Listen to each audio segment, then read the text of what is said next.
So as I'm talking, if it speaks to you, and you remember a moment that you felt disconnected from the earth and from our nature, then I would like you to do a knot. Yeah? So those places in my village were my sweet spots. The places where I was so connected to our earth and to myself. So I invite you to use your imagination as well. Is there a place that you know, a tree and another being that gives you that connection to this earth and to yourself? And if you can tap into this feeling, that is the emotion that we're gonna follow. So I got my first disconnect as we moved to this town. Now I'm drinking my water from the main tap, and there are no trees. But I look at the mountains, and sometimes we still go back to my village. I feel connected. Then years pass. Now I'm 18. I jump on the coach. I can travel on my own, and I go to the capital, university. It's a big city, and there are no trees, not enough, and it is not surrounded by mountains. There are lots of light, so many people, and I discover nightlife. Then I start consuming, so I consume and consume and consume. I am utterly disconnected. But let me pause here, because I like to share a story with you. I know those wonderful two women who come to Embercombe, and they have this practice called roaming. They go to different landscapes, different places in Wales, Scotland, all over the UK, and they just explore it. And they call it roaming. They are like connected in the way that when you do it, when you sit in a meditation cushion sometimes, really focused, they are really with the land. And they said to me, to their surprise, when they were roaming in London, the quality of connection was no different. They felt the same connection to this earth, with humans, with more than humans in the city as well. And another woman called Domi, she said, I have no interest in the countryside. She said, I love my city, I love the people, I know and I love the fox who comes to my street and the squirrels in the park. I feed them. So those people were connected in the city, but in my case, I was disconnected. So I was on the car and then the coach, then I took my first plane, I am 23, to the UK. And then there were many more planes, because I was looking for a sense of home. I was looking for my missing parts, and I didn't know that I was looking at the wrong places. And my incompleteness then was really drawing weight on me. And let me pause again and tell you another story. And the story is told in many cultures, but this version comes from Borneo.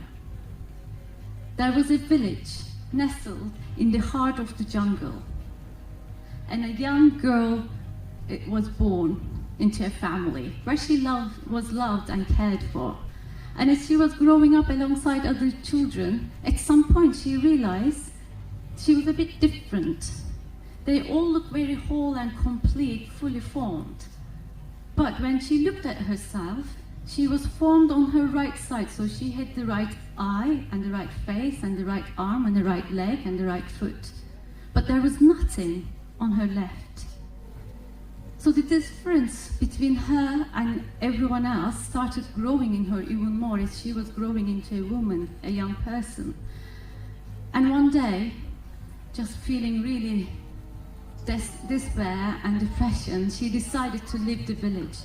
So she packed her bag and then went into the jungle in the darkest of the nights without anyone seeing her off.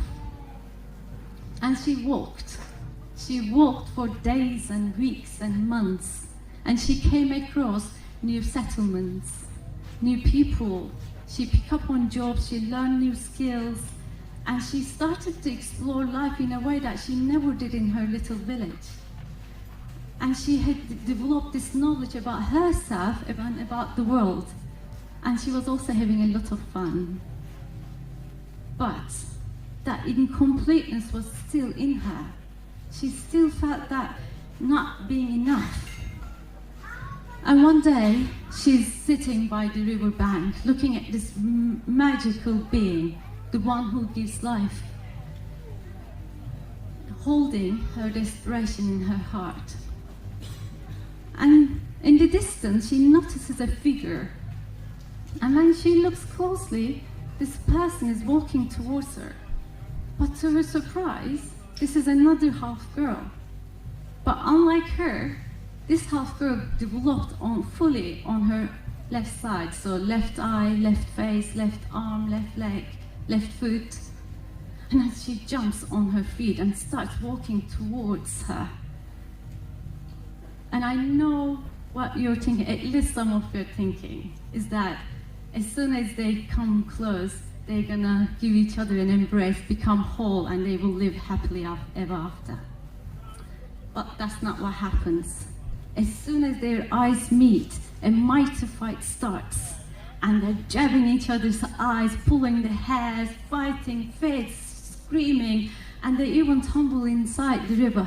And even in the river, they're still fighting. And you see the arms and legs going all over the place until you can't see anything. Time passes. There's no sign of the girls. And long time later, at the bend of the river, a hand appears, and another hand, and a face, and a full body.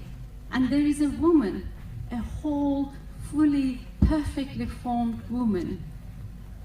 But there is something off-putting about this woman. Her eyes are looking at different directions, arms and legs moving in weird directions, and so she's a bit wobbly. But as she starts putting one foot in front of the other, and her confidence builds, and then she really claims her whole self, her full self.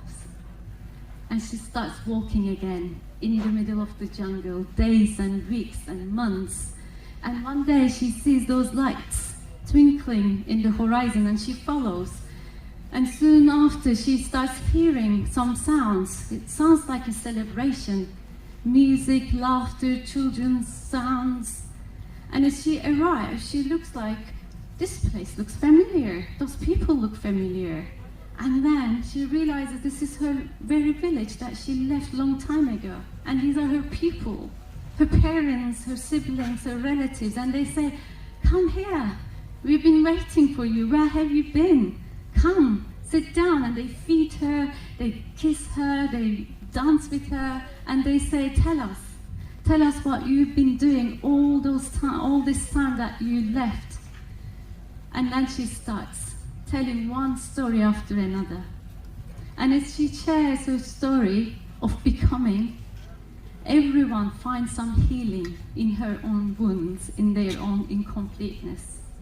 And they say she lived for many, many years, telling her stories, becoming the greatest storyteller of the village. And when she dies, a banyan tree grows in her place. And they say even to this day, people sit under that tree and they know each and every leaf is a testament for a journey to become whole.